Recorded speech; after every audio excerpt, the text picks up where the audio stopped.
Hey everyone, this is Ali Advekili. I'm an attorney with Foley and Lardner, and I'm also here with my colleague Shavi Khan, who's an IP partner in our Boston office. Welcome to Startup Advisors. We are going to be taking on a number of issues that come up on a regular basis with startups, and we hope to provide some information that may be insightful. Great, Alida. Thanks for the introduction and pleasure to be on this webinar or video call with you.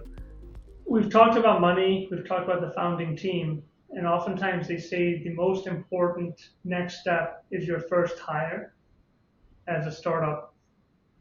What's the process of onboarding employees and so forth, and what are things that companies need to do when they're onboarding?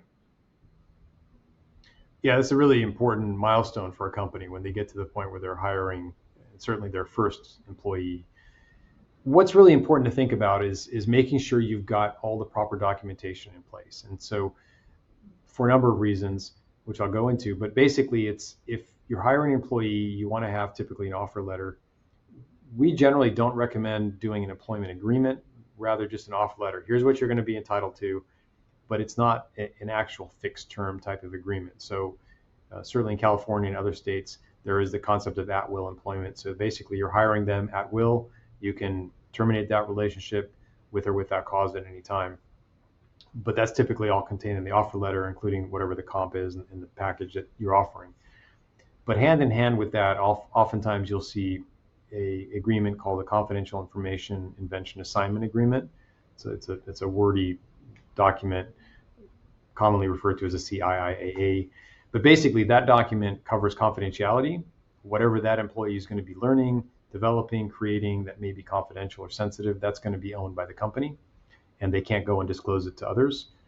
It also has another component which is equally important, is whatever they develop, whatever they create, modify, improve, etc., will belong to the company. Those two in tandem are what are governed by that agreement. But what's really critical, and fast forward now to when you go to raise financing, the investors are going to make sure that everyone that is touching anything related to technology or anything that has value for the company has signed one of those agreements. And you don't ever want to be in a position where you haven't gotten one of those in place and somebody that created, let's say, your source code for your company walks away, never signed it, and now the company doesn't own one of its most valuable assets. So proper documentation is key.